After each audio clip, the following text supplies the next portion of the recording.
ಶುಭೋದಯ ಎಲ್ರಿಗೂ. ಇದು ನೋಡ್ರಿ, ಹಿಂಗೆ ಅರ್ಧಂಬರ್ಧ ಹಣ್ಣಾಗಿರೋ ಮೆಣಸಿನ್ಕಾಯಿ, ಅದಕ್ಕೆ ಸ್ವಲ್ಪ ಕರಿಬೇವು, ಸ್ವಲ್ಪ ಕೊತ್ತಂಬರಿ ಸೊಪ್ಪು, ಹಾಗೆ ಜೀರಿಗೆ, ಸ್ವಲ್ಪ ಅಜ್ವಾನು ಇವಿಷ್ಟನ್ನೇ ಹಾಕಿ ಹಿಂಗೆ ಪೇಸ್ಟ್ ಮಾಡಿ ಇಟ್ಕೊಂಡೀನಿ. ಈಗ ತೋರಿಸಿದ್ನಲ್ರಿ ಆ ಪೇಸ್ಟನ್ನು ಈಗ ನಾನು ಇಲ್ಲಿ ಸ್ವಲ್ಪ ಕಡಲೆ ಹಿಟ್ಟು, ಸ್ವಲ್ಪ ಗೋಧಿ ಹಿಟ್ಟು ಮತ್ತು ಸ್ವಲ್ಪ ಜೋಳದ ಹಿಟ್ಟು, ಈ 3 ಹಿಟ್ಟನ್ನು ಹಾಕಿ ಪೇಸ್ಟನ್ನು ಹಾಕಿ ಅದರ ಜೊತೆಗೆ ಹಿಂಗೆ ಈರುಳ್ಳಿ, ಜಾಸ್ತಿ ಈರುಳ್ಳಿ ಕಾಣೋಂಗೆ ಹಿಂಗೆ ಈರುಳ್ಳಿ ಮತ್ತು ರುಚಿಗೆ ತಕ್ಕಷ್ಟು ಉಪ್ಪು ಹಾಕಿ ಹಿಂಗೆ ಹಿಟ್ಟನ್ನು ಈ ರೀತಿ ಕಲಿಸಿ ರೆಡಿ ಮಾಡಿ ಇಟ್ಕೊಂಡೇನಿ ನೋಡಿ. ಈಗ ಈ ಹಿಟ್ಟನ್ನು ಬಳಸಿ ನಾವು ಗೋಧಿ ಹಿಟ್ಟು ಮತ್ತು ಜೋಳದ ಹಿಟ್ಟಿಂದು ತಾಲಿಪಟ್ಟಿ ಮಾಡತ್ತೀನಿ ನೋಡಿರಿ.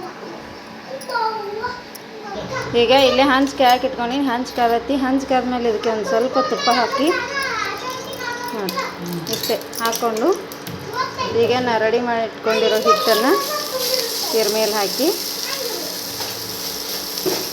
ಇದು ಸ್ವಲ್ಪ ಕೈ ನೀರು ಹಚ್ಕೊಂಡು ನಮ್ಗೆ ಎಷ್ಟು ಆಕಾರ ಬೇಕೋ ಅಷ್ಟಕ್ಕೆ ತೆಳ್ಳಗೆ ತಟ್ಕೋಬೇಕು. ಇದು ಜಾಸ್ತಿ ತೆಳ್ಳಗೆ ತಟ್ಟೋಕ್ಕಾಗಲ್ಲ, ಯಾಕಂದರೆ ಈರುಳ್ಳಿ ನಾನು ಜಾಸ್ತಿ ಹಾಕ್ಕೊಂಡೀನಿ, ಹಾಗಾಗಿ ನೋಡಿ. ಆಮೇಲೆ ಇದು ಆರೋಗ್ಯಕ್ಕೆ ಕೂಡ ತುಂಬ ಒಳ್ಳೆಯದು, ಯಾಕಂದರೆ ನಾವು ಬಳಸಿರೋದು ಎಲ್ಲ ಗೋಧಿ ಹಿಟ್ಟು, ಜೋಳದ ಹಿಟ್ಟು ಮತ್ತು ಕಡಲೆ ಹಿಟ್ಟು. ಇವಾಗ ಇದಕ್ಕೆ ಮೇಲೆ ಒಂದು ಸ್ವಲ್ಪ ನೀವು ತುಪ್ಪ ಇಲ್ಲ ಎಣ್ಣೆ ಹಾಕ್ಕೋಬೋದು. ಹಾಕಿ ಹೀಗೆ ಒಂದು ಮುಚ್ಚಳ ಮುಚ್ಚಿ ಸ್ವಲ್ಪ ಬೇಯಿಸ್ಕೊಳ್ಳೋಣ. ಇವಾಗ ನೋಡಿರಿ, ಮುಚ್ಚಿದ್ದೆ ತೆಗಿತೀನಿ ನೋಡಿರಿ, ಮೇಲೆ ಬೆಂದಿದೆ. ಇವಾಗೇನು ಎಣ್ಣೆದು ತುಪ್ಪ ಹಾಕೋಂಗಿಲ್ಲ, ಫಸ್ಟ್ಗೆ ಹಾಕಿದ್ವಲ್ಲ ಅಷ್ಟೇ ಸಾಕು. ಅದನ್ನು ಈ ಥರನೇ ತಿರುವಿ ಹಾಕಿ 2 ಸೈಡ್ ನಾವು ನೀಟಾಗಿ ಬೇಯಿಸ್ಕೊಂಡ್ರೆ ನಮ್ಮದು ತಾಲಿಪಟ್ಟಿ ರೆಡಿ. ಈ ತಾಲಿಪಟ್ಟಿನ ಇವತ್ತು ಟೊಮೆಟೊ ಮತ್ತು ಶೇಂಗಾ ಹಾಕಿ ಚಟ್ನಿ ಮಾಡ್ಕೊಳತ್ತೀನಿ. ಅದರ ಜೊತೆಗೆ ಇವತ್ತು ಟೊಮೆಟೊ, ಈರುಳ್ಳಿ, ಬೆಳ್ಳುಳ್ಳಿ, ಒಂದು ಸ್ವಲ್ಪ ಶೇಂಗಾ ಮತ್ತು ಟೊಮೆಟೊ ಈಕ್ವಲ್ ಪ್ರಮಾಣದಲ್ಲಿ, ಸಮ ಪ್ರಮಾಣದಲ್ಲಿ ತೊಗೊಂಡು ಇವನ್ನ ಹುರ್ಕೊಂಡು ಇದನ್ನು ಹುರ್ಕೋಬೇಕು, ಇದನ್ನು ಹುರ್ಕೋಬೇಕು, ಎಲ್ಲ ಹುರಿದು ಮಿಕ್ಸಿ ಮಾಡ್ಕೊಂಡು ಚಟ್ನಿ ಮಾಡ್ಕೊಂಡು ರುಚಿ ತಕ್ಕಷ್ಟು ಉಪ್ಪು ಹಾಕ್ಕೊಂಡು ನಮ್ದು ಚಟ್ನಿ ರೆಡಿ.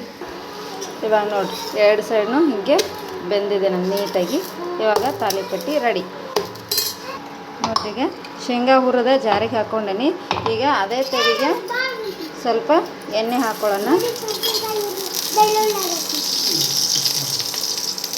ಈಗ ಅದಕ್ಕೆ ಈರುಳ್ಳಿ, ಬೆಳ್ಳುಳ್ಳಿ ಮತ್ತು ಈರುಳ್ಳಿ, ಟೊಮೆಟೊ ಮತ್ತು ಹಸಿಮೆಣ್ಸಿಕಾಯಿ ಅಂದರೆ ಈ ಥರನೇ ಹಿಂಗಿರೋ ತೊಗೊಂಡಿನಿ, ಇದು ಗ್ಯಾಸ್ಟ್ರಿಕ್ ಆಗೋಲ್ಲ ಅಂತೇಳಿ ನೋಡಿ.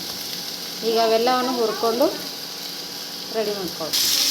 ಈಗ ಅದರೊಳಗೆ ಸ್ವಲ್ಪ ನೋಡಿ ಸಾಸಿವೆ ಸಿಡಿಸ್ಕೊಳತ್ತೀನಿ, ಹಾಗೆ ಸ್ವಲ್ಪ ಜೀರಿಗೆ, ಸ್ವಲ್ಪ ಕರಿಬೇವಿನಿದೆ, ಇದಿಷ್ಟನ್ನು ಹಾಕಿ ಚಲೋ ಹೊತ್ತಿನಂಗೆ ಹುರ್ಕೊಂಡ್ಬಿಡೋದು ನೋಡಿರಿ. ಶೇಂಗಾ ಮತ್ತು ಹುರಿದಿರೋ ಐಟಮ್ ಎಲ್ಲ ಹಾಕ್ಕೊಂಡಿವಿ. ಈಗ ಇದಕ್ಕೆ ಸ್ವಲ್ಪ ರುಚಿಗೆ ತಕ್ಕಷ್ಟು ಉಪ್ಪು ಮತ್ತು ಸ್ವಲ್ಪ ಬೆಲ್ಲ ತೊಗೊಂಡೀನಿ. ಬೆಲ್ಲ ಯಾಕಂದ್ರೆ ಹುಳಿ ಹಾಕಿವಲ್ಲ ಅದಕ್ಕೆ. ಇದೆಲ್ಲ ಹಾಕಿವಾಗ ಮಿಕ್ಸಿ ಮಾಡ್ಕೊಂಡ್ರೆ ಚಟ್ನಿ ರೆಡಿ ನೋಡಿರಿ. ಇಲ್ಲೇ ಟೊಮೆಟೊ ಮತ್ತು ಕಡಲೆ ಬೀಜದ ಚಟ್ನಿ ರೆಡಿ ಆಗೈತಿ.